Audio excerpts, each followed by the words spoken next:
मिथिया गारानो गावखौनो उनसिगोन साना गारानो गुमुरखौ मिथिया दानि सिख्लाफ्रा सिदानो रोंला हखां गाफा खबायफा दानि सिख्लाफ्रा खुलुमबाय लोगोफोर दिनै नोंथांमोननि गेजेराव आं मोनसे भिडिअ लाना फैदों भिडिअआ जाहैबाय मा दिनै नोंथांमोना होनबाय थादों राजु एक्टरनाव थां राजु एक्टरखौ लानानै फै आदा होनदों राजु एक्टरखौ लाना फै सार होननानै दिनै नोंथांमोना आंखौ बुंगासिनो दङ बाथ्राया सैथो जोङो गासैबो एक्टर एक्ट्रिसफोर लोगोसे गोबां माखासे मुंदांखा फावखुंगुर आरो ओल्ड माखासे गोजाम एक्टरफोरखौ जों लाबोगोन दा बिनि गेजेरावहाय मस्ट भिउवारफोरनि डिमान्डआ जागासिनो दङ जे मा राजु एक्टर नङा होमबा राजु एक्टरनाव थां राजु एक्टरनाव नंगौ राजु एक्टरा जाहैबाय मा ओरैबायदि मोनसे माने मोजां सासे एक्टरमोन बियो बर'नि गेजेराव मोसानायनि गेजेराव सबसे बेस्ट मोसायोमोन बियो दा बाथ्राया जाहैबाय मा राजु एक्टरनि सोमोन्दै बुंनो आंनि बाव फंनैसो फैबाय दिनै नोंथांमोना मोजाङै मिथिना लाबानो जाबाय दिनै आं मा खावलायनो नागिरदों नोंथांमोनखौ राजु एक्टरा मा कन्डिसनाव दङ नङा होमबा नोंथांमोना मिथिनांगौ दङ ना दिनै राजु एक्टरा नोंथांमोना थांनो थिनदों राजु एक्टरा दा मा हालसालाव दङ नङा होमबा बियो मा मावदों निस्सय गोजाम आर्टिस्टफोरखौ बयबो मिथिनो लुबैखायो दा बावहाय बुंनांगौआ आंहा जेबो गैया नोंथांमोननिया बेबायदि कमेन्ट हरनायनि थाखाय आं नोंथांमोनखौ आंनि गोरबो सिंनिफ्राय रोजा रोजा साबायखर होबाय नोंथांमोना बेबायदिनो कमेन्ट हर आरो सोरखौ लोगो हमनांगौ बेखौ बुं नाथाय ओरैबायदि जायो लोगोफोर मालाबा मानोना कन्टेक्ट नाम्बारखौ मोननो टाइम जायोना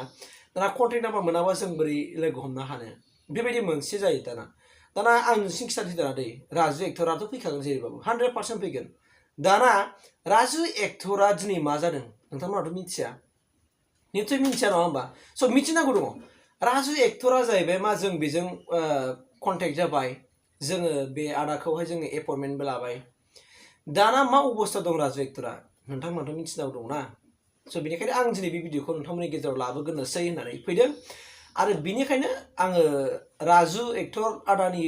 सोमोन्दै मोनसे भिडिअ बानायसै होननानै आङो बे भिडिअखौ लाना फैबाय नोंथांमोननि गेजेराव बाथ्राया ओरै लोगोफोर आरो साफ्रोमबो रायजो राजा बिदा फंबाय बिब' बिनानाव आदै मादै आं गासैनिसिमबो आं थार बाथ्राखौ जों नोंथांमोननि गेजेराव खिथाहरनो नागिरबाय राजु एक्टरा जाहैबाय मा बिनि माखासे फिजिकेला दा माने स्ट्रं नङा मिथिबायना राजु एक्टरनि देहाया दा लोरबाङाव दङ बियो माखासे फिजिकेलि उइक जाना दङ मानो जादों बेखौबो मिथिनांगौ दङ बेनिखायनो आं दिनै नोंथांमोननो खिथागोन राजु एक्टरा जाहैबाय मा आदा राजु एक्टरा बियो मोनसे एक्सिडेन्ट जादों बे एक्सिडेन्ट जानायनि जाहोनावहाय बेनि माखासे देहानि थासारिया मोजां नङा बेनि माखासे देहानि माखासे बाहागोफोराव फ्रेक्सार जादों दा बे फ्रेक्सार जानायनि जाउनावहाय बिथाङा दा गोबां सम लागोन होननानै बुंदों दा बिथाङा होथ'नो हानाय नङा स' आदा राजु एक्टरा आं बेखौनो खावलायनो लुबैदों बिथाङा बुंहरदों आदाया जे जुदि भिउवारफ्रा जुदि आंनि सोमोन्दै गोबां नायनो लुबैथारदोंब्ला फंबाय नोंसोरो मोनसे भिडिअ बानायगोर होननानै आदाया बुंहरदों आंनि सोमोन्दै एसे खिथागोरदो होननानै बुंनायखाय आङो दिनै बे भिडिअखौ लानानै फैबाय मानोना जोंना जाहैबाय मा आदाया एक्सिडेन्ट जादों होननानै बुंदों दा एक्सिडेन्ट जानानै बिनि माखासे देहानि पार्टफ्रा बे माने खखाफ्राव बिदिनो माने फ्रेक्सार जादों माने एसे माबा जादों आरोना बिनिखायनो बियो दा फैथ'नो हानाय नङा होननानै बुंदों होगोन होनाया खिन्थु गोबां माखासे दानफोर लानो हागौ आरो माखासे गोबां दानफोर बारलांनो हागौ दा बेखिनिखौ नोंथांमोनखौ खावलायखाबाय अननानै नोंथांमोनाबो नेनायजों लोगोसे आं मोनसे नोंसोरखौ रिकुवेस्ट खालामनो नागिरदों जुदि नोंथांमोना राजुनि भिडिअखौ जुदि थाब मोननो लुगैदोंबा आं नोंसोरखौ रिकुवेस्ट खालामनायदों आदानि देहाया दा मोजां नङा हिसाबै नोंसोर अननानै गासैबो इसोरनि खाथियाव प्रार्थना खालामनांगोन इसोरनि सायाव आर'ज खालामनांगोन जेन' जे राजु एक्टरा आदाया जेन' थाबैनो बिनि देहाया मोजां जाथों बिनि माखासे फ्रेक्सार जानायफ्रा देहानि माखासे बाहागोफ्रा फ्रेक्सार जानायफ्रा एबा बायनायफ्रा माने एसे लोरिनायफ्रा थाब जेन' मोजां फैफिनथों आं बेखिनिखौनो नोंथांमोननि गेजेराव आर'ज खालामनो थाखाय खावलायबाय आंबो आर'ज गाबबाय आं आफा इसोरनाव आं आर'ज गाबो जे बे आदा राजु एक्टरनि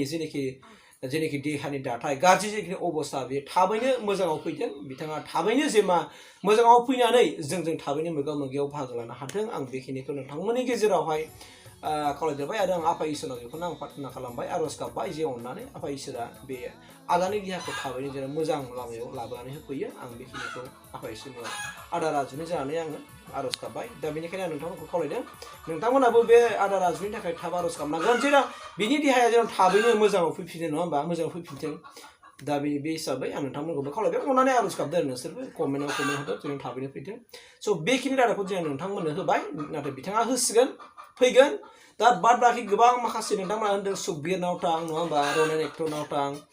ओमफ्राय हाथरखि पाग्लानि एक्टरनाव थां गोबां माखासे कमेन्ट हरदों नाथाय जोंहा ओरैबायदि अबस्था जाबायना लोगोफोर माखासे जाहैबाय मा बिराद बेस्थ'आव दङ बिथांमोनहा आरो लोगोसे माखासे एक्टरफोरनि एक्ट्रेसफोरनि कन्टेक्ट नाम्बारा जोंनाव गैया स' बेनिखायनो जुदि नोंथांमोनाव सोरनावबा दङबा आं कन्टेक्ट नाम्बाराव होखाबाय स्क्रिनाव बे कन्टेक्ट नाम्बार होनायाव नोंथांमोना आंनो वाट्सएपआवहाय मेसेज हरबानो जाबाय बिथांमोननि नाम ओमफ्राय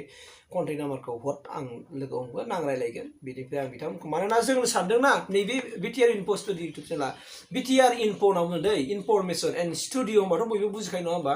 गोबां मानसिफ्रा गोबां माखासे माबा बुजिनाय लायो नालाय स्टुडिअआव मा थायो मा थाया गोबां बुस्थु थायो नालाय स' जों बेफोरबायदि साननानैसो जोङो बे चेनेलखौ खुलिदों नालाय ओंखायनो अननानै आं खावलायबाय नोंथांमोना जेबो चेनेलनि सायाव खुनु मावलाना जों मालाबा गेजेर गेजेर बिदिनो गेजेराव थारमाने जों माखासे भिडिअ माने सावथुनफोर सोफादो बेखौ अननानै दुखु दामोन आंखौ खावलायखाबाय मानोना जोङो बर'फोरनि मोनसे मिउजियाम खालामनो नागिरदों लोगोफोर इउटुबाव मिउजियाम दोननायदों मारै मिउजियाम होनना बुङोबाथ' आन्दायगोन नङा होमबा मिउजियामावथ' गोबां थायो दा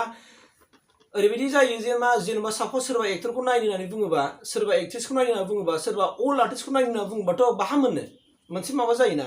ओंखायनो जों नैबे चेनेलनि गेजेरजों गासिबो एक्टर एक्ट्रेस सिंगारानो होन बर'नि समाज फोसाबगिरि मानसियानो होन सोरबा एक्स होनबा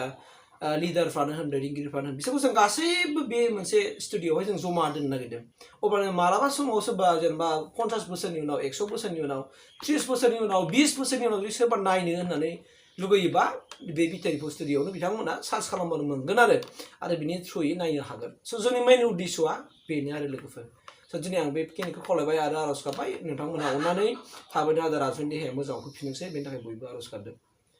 थेंक इउ